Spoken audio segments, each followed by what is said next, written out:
Cumprimente a igreja com a paz do Senhor, amém? Amém. Abra sua Bíblia, por favor, em Êxodo, capítulo 33, verso número 15. Êxodo, capítulo 33, verso número 15. Glória a Deus. Êxodo, ele fica ali logo no início da Bíblia.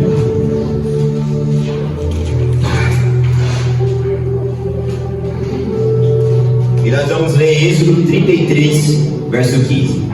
Diz assim a palavra do Senhor: Então disse: se a tua presença não for conosco, não nos faça subir daqui. Amém? Pode tomar o seu lugar em nome de Jesus.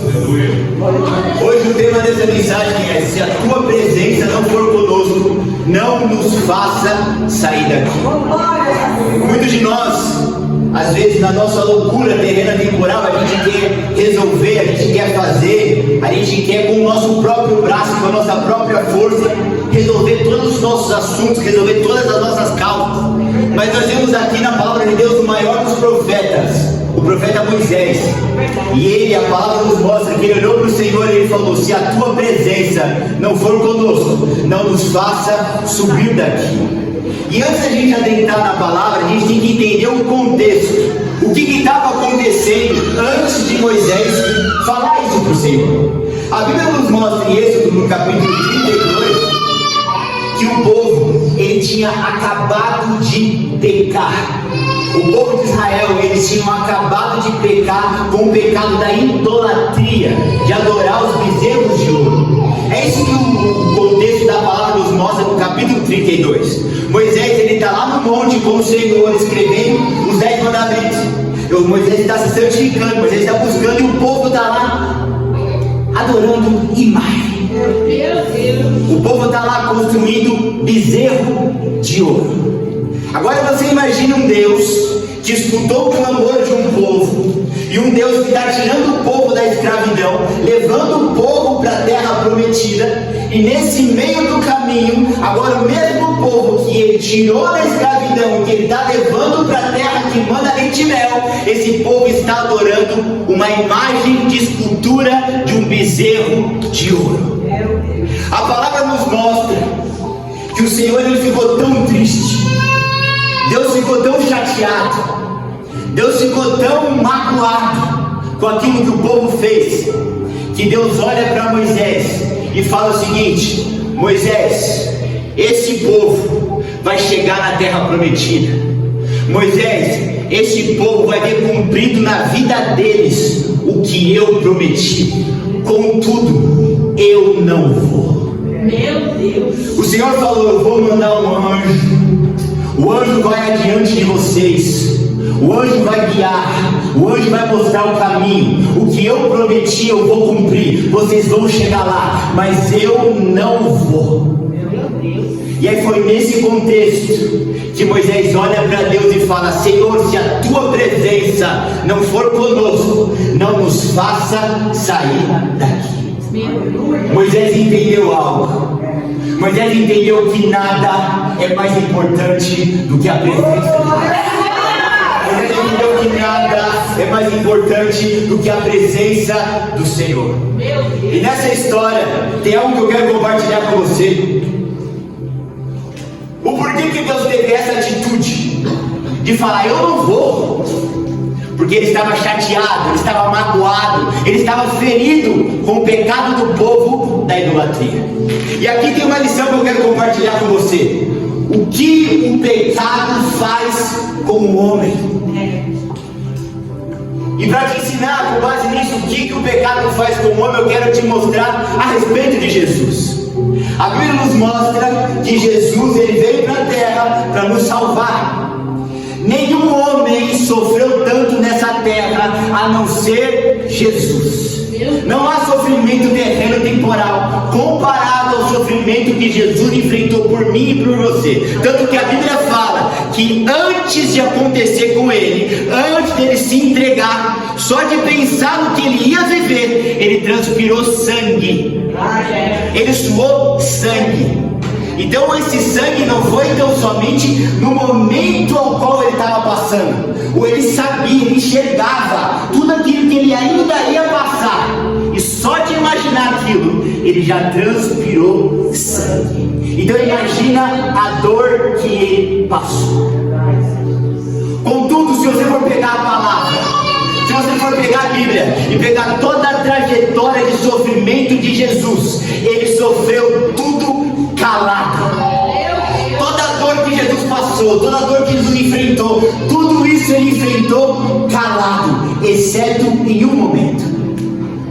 A Bíblia fala que quando ele estava crucificado, e quando os meus pecados e os seus pecados estavam sobre ele, foi o único momento ao qual ele mais sentiu dor. A maior dor que Jesus sentiu não foi ele sendo transpassado pela lança. A maior dor que Jesus sentiu não foi as feridas que foram abertas nele. Pelo contrário, a maior dor que Jesus sentiu foi a ausência da presença de Deus. Você não vai ver Jesus pendurado na cruz falando por que está doendo. Você não vai ver Jesus pendurado na cruz falando por que está sangrando. Você não vai ver Jesus pendurado na cruz falando por que está ardendo e incomodando tanto. Mas na cruz ele fala uma frase: Eli, Eli, Deus meu, por que me desamparaste? Naquele momento, Jesus estava sofrendo a pior e a maior dor que um homem pode enfrentar na face da terra. E sabe qual é a maior dor? A ausência da presença de Deus. Se você pensa que ficar numa cama do hospital, se você pensa que amputar uma perna, se você pensa que enfrentar um câncer, se você pensa que enfrentar uma própria crucificação é dolorido, é porque você ainda não experimentou ou está experimentando a ausência da presença de Deus. Glória a Deus. Meu Deus. Só que a gente tem que entender que se Jesus sentiu a ausência da presença de Deus, teve uma causa, e essa causa foi o meu e o seu pecado. E aquele povo, quando eles construíram aquele bezerro de ouro, eles também sofreram a consequência, eles também sofreram com a causa daquilo que eles tinham feito, que foi o que? Deus falar: eu não vou. Meu Deus. Sabe o que me chama a atenção? É que Deus fala assim para Moisés: a promessa está de pé. Deus fala para Moisés: a terra ainda continua com leite e mel. O que eu prometi, eu vou cumprir. Só que a minha presença não vai estar com vocês. Deus olha para aquele povo e fala: um anjo vai na frente, um anjo vai guiar. Ou seja, Deus está falando: eu vou mandar escolta, só que a minha presença não vai. Quando eu li essa palavra, algo chamou a minha atenção, e eu quero compartilhar com você. Muitas das vezes nós achamos que é impossível ter a promessa e não ter a presença. Só que biblicamente está provado para mim e para você que é totalmente possível ter a promessa, mas não ter a presença. Deus ofereceu a terra, Deus ofereceu as vitórias, Deus ofereceu um anjo, mas Moisés reconheceu: não adianta ter nada disso e não ter a sua presença. Glórias a Deus. O que a gente tem que entender é que o maior problema que o pecado pode trazer para mim e para você não é a promessa ser tomada. Porque tem muito crente, pastor, que ele anda, entre aspas, em santidade, ele anda, entre aspas, em obediência, com medo de perder a promessa. Só que o maior medo que o crente tem que ter, irmão Eduardo, não é medo de perder promessa, mas é medo de perder presença. Porque nós temos biblicamente, o texto nos prova que aquele que prometeu é fiel para cumprir, mas não significa que você vai chegar lá com a presença dele. É verdade. Aleluia. O maior engano que a gente enfrenta é atrelar a promessa, atrelar a bênção com a presença. Existem muitas bênçãos permissivas, existem muitos filhos sendo alcançados por joelhos de mães. Esse filho vai até chegar lá, mas ele não vai chegar com a presença. Isso nos mostra, Moisés deixou muito claro que não adianta chegar lá. Não adianta cruzar a linha de chegada. Não adianta botar o pé na terra prometida. Não adianta colher os frutos. Não adianta adentrar na terra que mana leite e mel se a presença de Deus não estiver conosco. E é totalmente possível a gente alcançar milagre sem a presença. É totalmente possível a gente receber resposta de oração sem a presença. É totalmente possível a gente alcançar a promessa sem a presença. Mas não é possível viver em paz sem a presença. É verdade, Deus, aleluia. Você pode colocar o teu joelho no chão e o Senhor abriu uma porta amanhã e a presença dele não está com você por um desvio seu no meio do caminho. Você pode clamar, pedir, como aquele povo, como escravos, colocando a cara no pó, falando: Deus nos tira daqui, Deus nos tira daqui, Deus nos tira daqui. Ele escutar e falar: vou tirar. Só que no momento que ele te tira da escravidão, no meio da trajetória você se perde. No meio da trajetória você começa a adorar os seus bezerros de ouro. No meio da trajetória você abandona o Deus ao qual você clamava. Você até chega na promessa. Você até chega na terra prometida. Mas sabe o que vai acontecer quando você chegar lá e a presença dele não te acompanhar? Você chegou na terra, mas você continua escravo.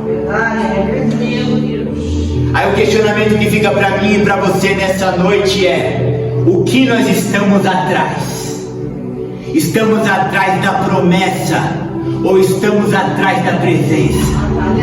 Entramos por essa porta hoje atrás do quê? Entramos pelas portas dessa igreja hoje atrás da promessa, ou entramos por essas portas hoje atrás da presença?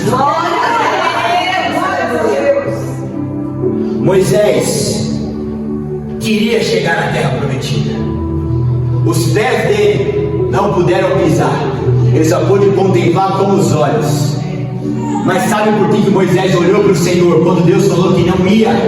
E falou para Deus: se a tua presença não for conosco, não nos faça sair daqui. Se a gente for traduzir o que Moisés quis dizer, basicamente Moisés quis dizer isso aqui, ó: Senhor, a terra prometida sem o Senhor é um inferno. E esse deserto, com a tua presença, é o céu. A gente tem que tirar de uma vez por todas os nossos olhos da terra que mana leite e mel e entender que o que realmente mana leite e mel não é a terra, mas é a presença do Senhor.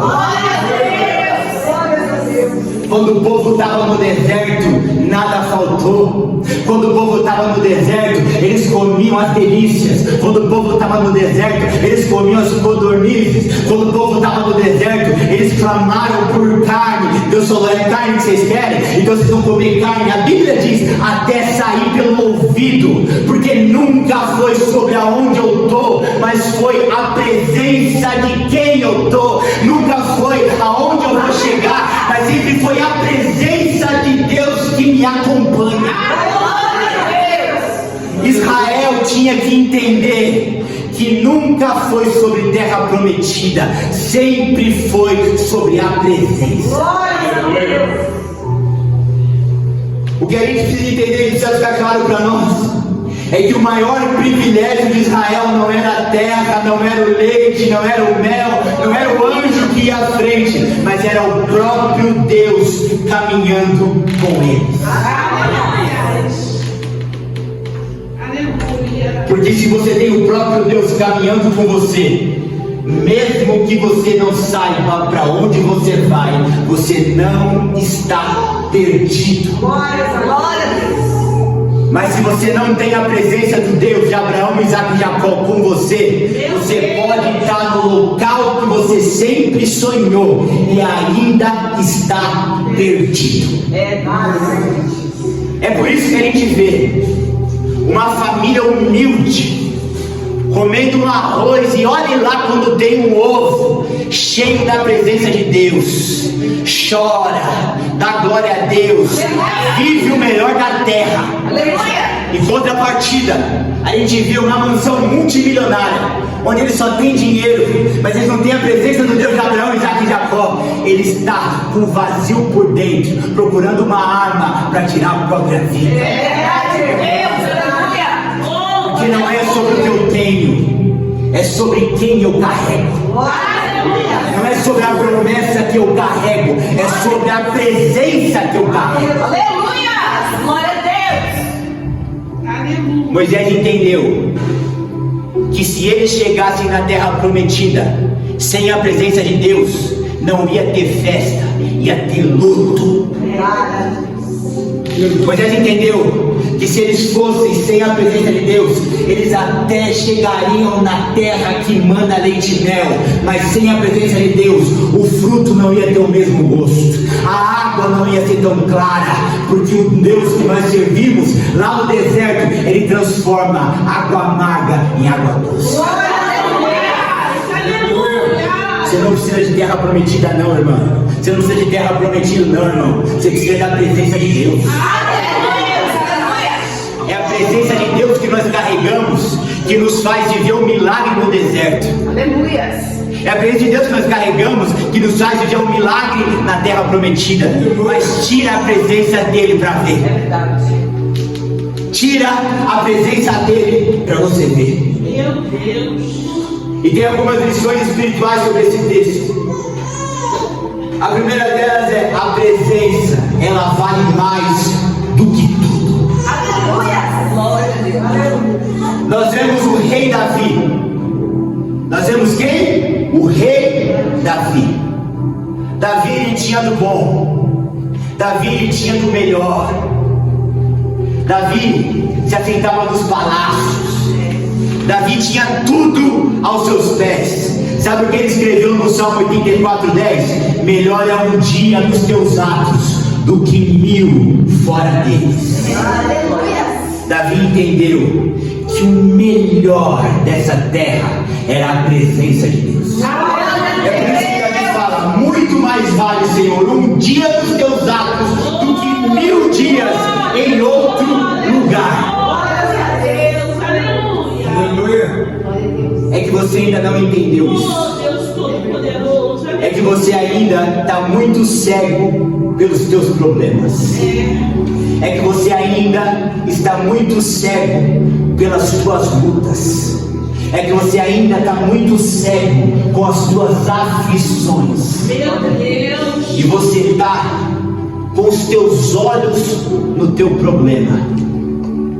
Quando o maior problema que você pode ter na sua vida é a ausência de Deus. É verdade.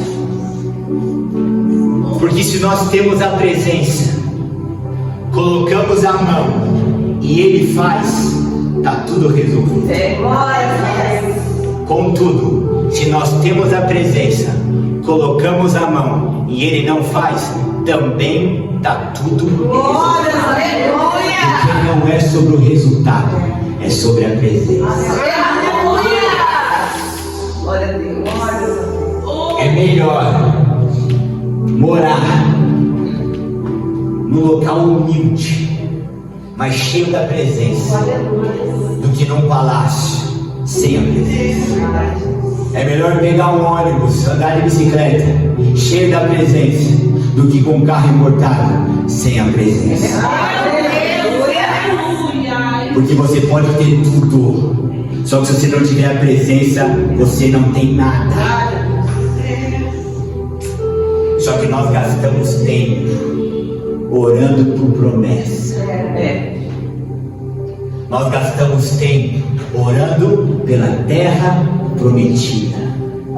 Nós gastamos tempo correndo atrás do vento, querendo chegar na terra que mana leite e mel.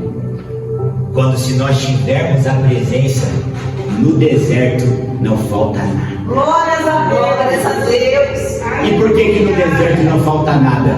Porque se temos a presença, não nos falta nada. Agora, se não temos a presença, temos falta de tudo. Meu Deus, aleluia.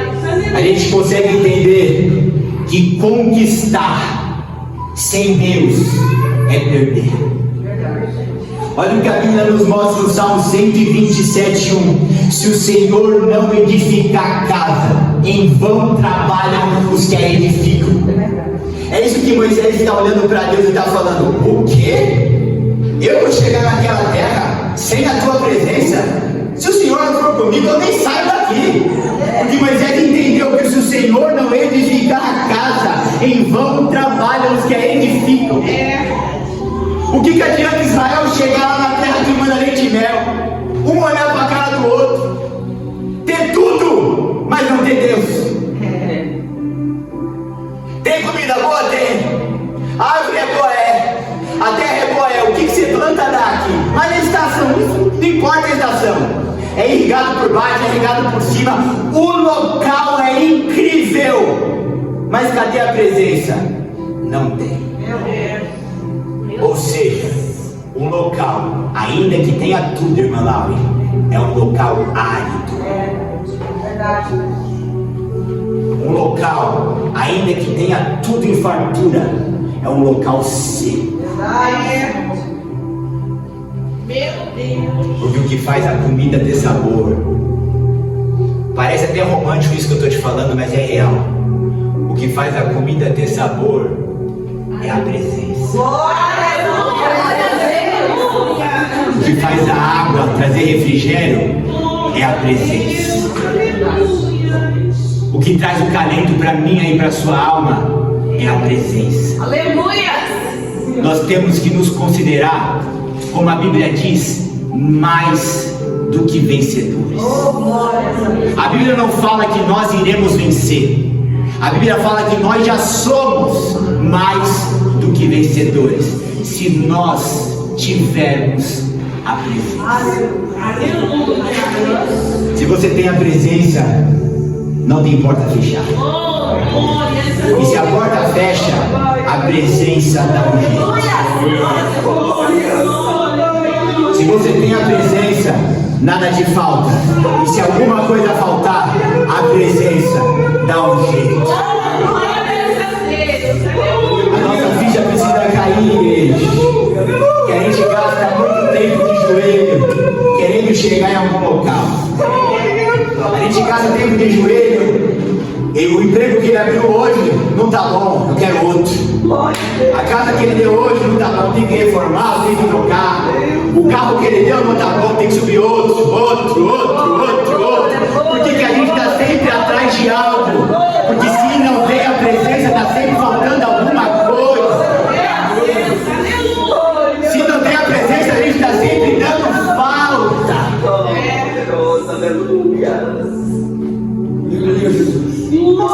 E sabe qual é o pior estado que um homem pode chegar?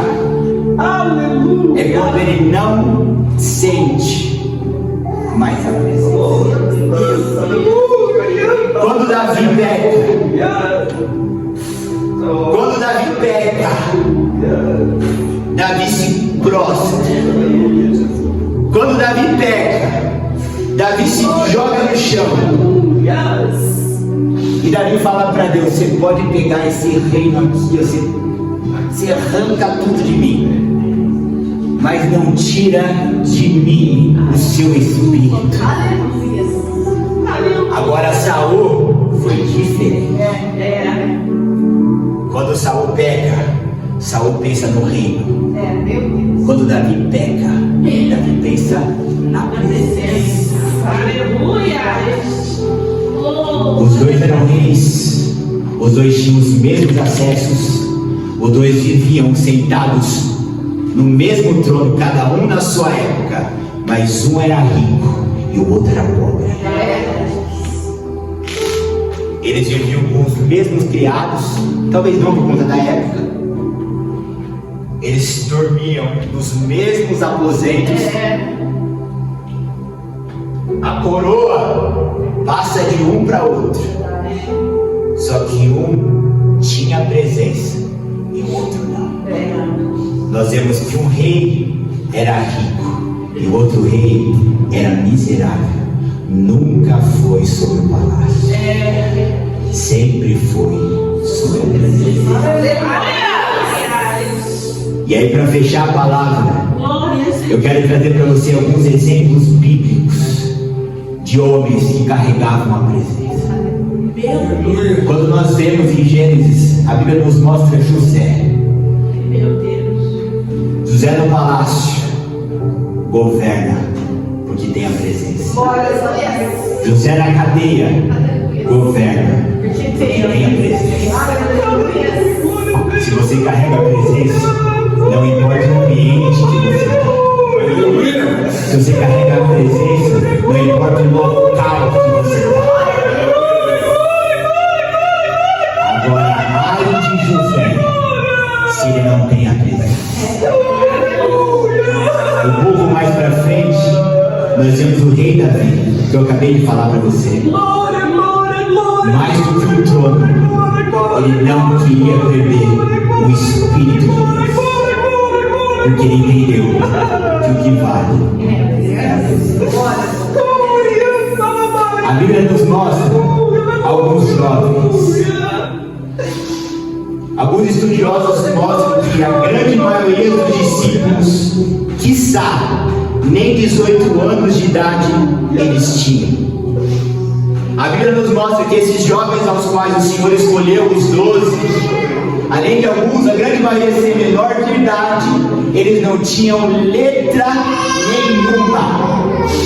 O Senhor chegou, o Senhor pegou Pedro, o Senhor foi pegando um por um.